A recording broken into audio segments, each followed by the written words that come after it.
आप सभी को कोटि कोटि वंदन और हर हर महादेव। आइए जानते हैं हम एक अद्भुत विषय के बारे में। क्या है श्री कृष्ण और मोर पंख का संबंध? जानिए रोचक कथा। क्या आप इस विषय में जानते हैं कि श्री कृष्ण और मोर पंख का क्या संबंध है? इस विषय में आज हम आपको बताते हैं। भगवान श्री कृष्ण को मोर मुकुट धारी कहा जाता है क्योंकि वे अपने मुकुट पर मोर पंख धारण करते हैं। मोर पंख धारण करने के 5 कारण बताए जाते हैं, लेकिन हम तो मात्र एक कारण ही समझ में आता है। आओ जानते हैं मोर पंख धारण करने की कथा। इसके पीछे के क्या कारण हैं? तो पहला कारण, राधा की निशानी भी कहा जाता है मोर पंख को। महाराज लीला के समय राधा ने उन्हें वैजंती माला पहनाई थी। कहते हैं कि एक बार श्री कृष्ण राधा के साथ नृत्य कर रहे थे, तभी उनके साथ ही घूमकर नृत्य कर रहे एक मोर का पंख भूमि पर गिर गया। तो प्रभु श्री कृष्ण ने उठाकर अपने सर पर धारण कर लिया। जब राधा जी ने उनसे इसका कारण पूछा तो उन्होंने कहा कि इन मोरों के नाचने में उन्हें राधा जी का प्रेम दिखता है। कहते हैं कि श्री राधा रानी के यह बहुत सारे मोर थे। श्री राधा रानी के घर पर बहुत सारे मोर रहा करते थे। यह भी कहा जाता है कि बचपन से ही माता यशोदा अपने लल्हा श्री कृष्ण के सर पर मोर पंख को सजाती थी। वैजंती माला के साथ ही मोर पंख धारण करने की एक बड़ी वजह राधा से उनका अटूट प्रेम है। मात्र इस एक बात के अलावा अन्य बात सिर्फ मनमानी ही है।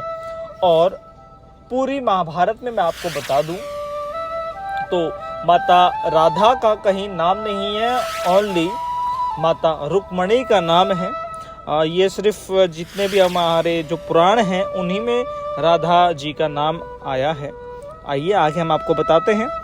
जीवन के सभी रंग हैं मोर पंख में। मोर पंख में सभी रंग समाहित हैं। भगवान श्री कृष्ण का जीवन कभी एक जैसा नहीं रहा और ना ही मेरा और आपका भी रहेगा। ये जीवन चेंज होता है, परिवर्तन इसका कारण है। यदि परिवर्तन किसी के जीवन में नहीं होगा, वो इंसान कुछ अपने जीवन में कर ही नहीं पाएगा। यदि एक जैसा जीवन हो जाए तो जीने का भी कोई फायदा नहीं है।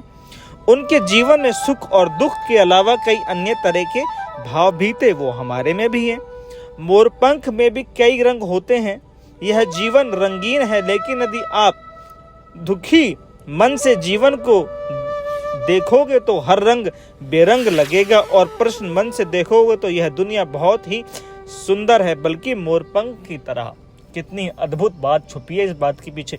इस बात को गहराई से पढ़कर इसके पीछे चिंतन करना कि कितनी गहराई वाली बात है। इसमें इतनी गहराई है कि हम अपने जीवन को बेरंग होकर ना जिएं। यदि हम अपने जीवन को बेरंग होकर जिएंगे ना, तो ये प्रकृति ने कितना खूबसूरत ये प्रकृति बनाई है, यदि हम उसको देख ही नहीं पाएंगे, हम उसको सच्चे हृदय से, सच्चे ज्ञान से देखेंगे ना, तभी हमको पता चलेगा, वरना ये दुनिया हमको बेरंगी और बेकार ही लगेगी। अपने जीवन में हमें सदा उच्चतम शिखर पर पहुंचना है, ना कि नीचे। ये मनुष्य का धर्म है, परम धर्म। तीसरा, ग्रह दोष। कई ज्योतिषी विद्वान मानते हैं कि श्री कृष्ण ने यह मोरपंख इसलिए धारण किया था क्योंकि उनकी कुंडली में कालसर्प दोष था। मोरपंख धारण करने से यह दोष दूर हो जाता है, लेकिन जो जगत पालक है उसके किस कालसर्प दोष का डर नहीं है। तो ये एक कथा है, ये एक मान्यता है। इसके पीछे हमारा कोई उद्देश्य आप लोगों से ये कहना नहीं है श्री कृष्ण ने ऐसा किया। ये एक मान्यता थी और ज्योतिष उसको इससे जोड़ देते हैं, ठीक है। तो ज्योतिषी लोग ने ही ये कथा प्रचलित की है, ये जो माना जाता है। ब्रह्मचर्य का प्रतीक। कई लोग यह भी मानते हैं कि मोर ब्रह्मचर्य का प्रतीक है। मोर पूरे जीवन एक ही मोरनी के संग रहती है।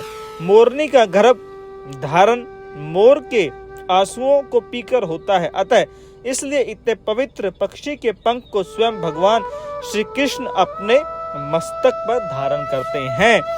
क्या आप लोग जानते हैं कि मोरनी को गर्भ धारण कैसे होता है?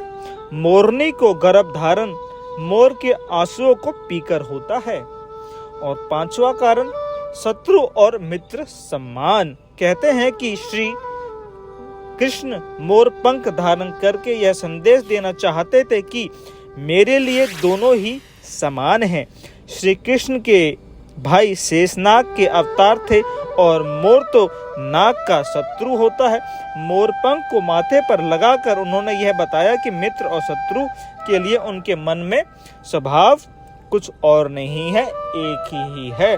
श्री कृष्ण की और बहुत विचित्र बातें हैं जो हम सभी लोगों को पता होनी चाहिए। वो एक पुण्य योगेश्वर थे जिन्होंने योग के बल पर अपने जीवन को जिया, जिन्होंने वेदों को पढ़ा। श्री कृष्ण के बारे में जो हमारे देश में फैला हुआ है ना भ्रम, इसको दूर करना है हम लोगों को साथ मिलकर दृढ़ता के साथ कि वो छलिया थे, वो रास रचैया थे। ऐसा कुछ नहीं था। वो एक बहुत ही बड़े ज्ञानवान पुरुष थे। आप लोग बताओ, उस समय में भीष्म पितामह ब्रह्मचर्य पालन करते थे। अपने पिता के कारण उन्होंने ब्रह्मचर्य पालन करने का अपने आप को एक गोल बनाया कि मैं अपनी शादी कभी नहीं करूंगा, क्योंकि मैं अपनी शादी करूंगा तो मुझे अपने बच्चे को राजा बनाना पड़ेगा। तो इस वजह से भीष्म पितामह ने शादी नहीं की, जीवन भर जीवन पर्यंत उन्होंने ब्रह्मचर्य का पालन किया। अब मान लो मैं ब्रह्मचर्य का पालन नहीं करता हूं और मैं एक बहुत ही दुष्ट इंसान हूं, ठीक है, और आप ब्रह्मचर्य का पालन कर रहे हैं, तो आप क्या मेरा सम्मान करेंगे? क्या मेरा आदर सत्कार करेंगे? कभी नहीं कर सकते आप मेरा आदर सत्कार। आप तभी करेंगे जब मैं आपसे ज्ञान में, बल में, बुद्धि में श्रेष्ठ होऊंगा। तो श्री कृष्ण भगवान भीष्म पितामह से भी ज्ञान में, बल में, बुद्धि में सर्वश्रेष्ठ थे, इसलिए भीष्म पितामह भी उनका सम्मान करते थे। गुरु द्रोणाचार्य भी उनका सम्मान करते थे, यहाँ तक कि वेद व्यास भी उनका सम्मान करते थे। तो हम सभी लोगों को उनको सम्मान करना चाहिए, उनको हृदय से अपने आप को उन्नत करने की प्रेरणा लेनी चाहिए भगवान श्री कृष्ण से। वो मेरे बहुत आदरणीय हैं। भगवान शिव और श्री कृष्ण में मैं कोई फर्क नहीं मानता हूँ, आप लोग भी ना माने। हर हर महादेव, ओम नमः शिवाय। ज़्यादा से ज़्यादा शेयर और सब्सक्राइब और लाइक करें चैनल को। जय आर्यवर्त।